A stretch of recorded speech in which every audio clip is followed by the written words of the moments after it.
तो क्या बस फटाफट सुबह उठे, स्नान किए और खाना खाना शुरू कर दिए? ऐसा ही करेंगे क्या? नमस्कार साथी, मैं हूं आपके साथ सत्यव्रत अवस्थी और आप देख रहे हैं सरल उपाय सही समाधान।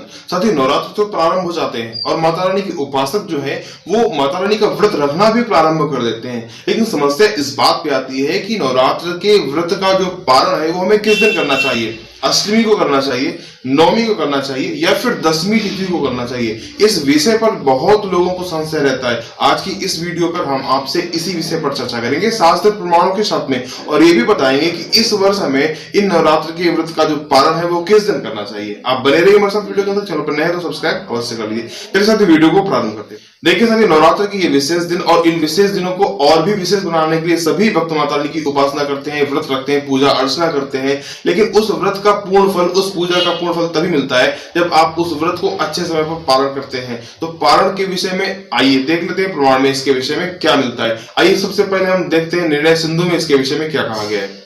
हमें उसको बताया गया, अश्विन शुक्ल पक्षे तो नवरात्रम उपोषिता नवम्यां पारणम कुर्यात् दशमी मिश्रता नचेत। साथ ही इस प्रमाण बताया गया, अश्विन शुक्ल पक्षे तो नवरात्रम उपोषितम, यानी कि अश्विन मास के शुक्ल पक्ष के जो नवरात्र है उनमें सभी उपासकों को व्रत रखना चाहिए। लेकिन पारण को करना चाहिए तो बताया गया, नवम्यां पारणम कुर्यात् दशमी मिश्रता नचेत, यानी कि व्रत का पारण जो है वो नवमी तिथि को ही करना चाहिए, दशमी को बिल्कुल भी नहीं करना चाहिए। तो एक प्रमाण से आपको पता लग गया कि नवरात्र के व्रत का पारण हमको नवमी तिथि को ही करना चाहिए। अब आइए दूसरा प्रमाण देख लेते हैं। साथ ही यह प्रमाण ब्रह्म पुराण से लिया गया है। इसमें बताया गया है, दशमी मिश्रता यत्र पारणे नवमी भवेत दुख दारिद्र यदा गेया तथा व्रत विनाशिनी।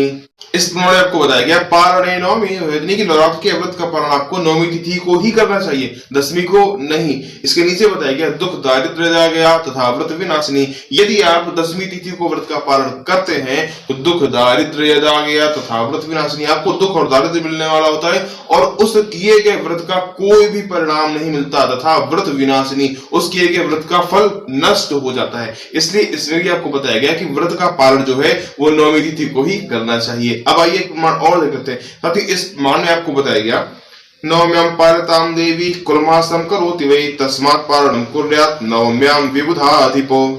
इस प्रमाण में आपको बताया गया, नवम्यां पारतां देवी कुलमासं करोति वै, यानी कि जो माता रानी का उपासक नवरात्रि की व्रत का पारण नवमी तिथि को करता है, कुलमासं करोति वै, तो उसके कुल में वृद्धि करने वाले होते हैं ये नवरात्रि, यानी कि माता रानी उसके कुल में वृद्धि करती हैं। तो आखिरी बात आपको समझ में कि व्रत का पारण आपको नवमी तिथि को ही करना चाहिए। हाँ, यदि आपकी पारिवारिक परंपरा है अष्टमी तिथि को करने की तो फिर आप अष्टमी को कर सकते हैं, लेकिन दशमी तिथि को आपको किसी भी हालत में नवरात्र के व्रत का पारण नहीं करना चाहिए। लोग ऐसा सोचते हैं कि नवरात्र जो है वो तो 9 दिन के होते हैं, यदि हम अष्टमी को व्रत कर लेंगे तो भी व्रत खंडित हो जाएगा, नवमी को करेंगे तो खंडित हो ही जाएगा, इसलिए हमको दशमी को करना चाहिए। क्यों? क्योंकि 9 दिन के हैं तो 9 दिन हमें पूरे व्रत रहने चाहिए ना। ऐसा नहीं है, व्रत भी पूरे दिन रहो और उसी नवरात्र के अंत में आप उसका पारण भी कर लो, तभी आपको उसका पूर्ण फल मिलता है। ऐसा आपको इन प्रमाणों में पता लगा तो आपको समझ में आ गया कि आपको नवरात्र के व्रत का पारण नवमी तिथि को ही करना चाहिए। यदि आपकी पारिवारिक परंपरा है अष्टमी को करने की तो आप अष्टमी को कर सकते हैं, अन्यथा आपको नवमी तिथि को ही व्रत का पारण करना चाहिए।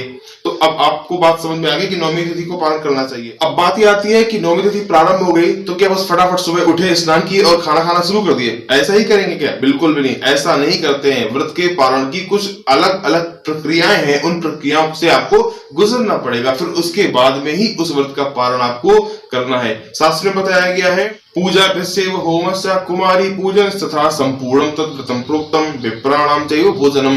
पूजा भिस्सेव होमस्य यानी कि प्रातः काल आपको सबसे पहले उठना है, स्नान करना है, फिर उसके बाद आपको पूजा अर्चना करनी है, फिर पूजा भिस्सेव होमस्य, फिर आपको हवन करना है, फिर कुमारी पूजन तथा उसके बाद आपको कन्या का पूजन करना है, फिर उसके नीचे बताया गया विप्राणाम चैव भोजनम, और ब्राह्मणों को भोजन कराना है, तब जाकर के संपूर्णम तद्व्रतम प्रोक्तम, तब जाकर आपका वो व्रत पूर्ण होता है और उसके बाद फिर आपको उस व्रत का पारण करना चाहिए। अब आइए समझते हैं कि इस वर्ष 2023 में नवरात्र के व्रत का पारण हमें किस दिन करना चाहिए। देखिए साथियों, जो नवमी तिथि है वो प्रारंभ हो रही है 22 अक्टूबर दिन रविवार को शाम को 5:25 से, और यही नवमी तिथि आगे यानी कि 23 अक्टूबर दिन सोमवार को जाएगी शाम को 3:10 तक, यानी कि उदया तिथि में नवमी तिथि जो है वो 23 अक्टूबर को मिल रही है, सोमवार को मिल रही है। इसलिए जो व्रत का पारण है वो आपको नवमी तिथि को ही करना है, और वो नवमी कब है?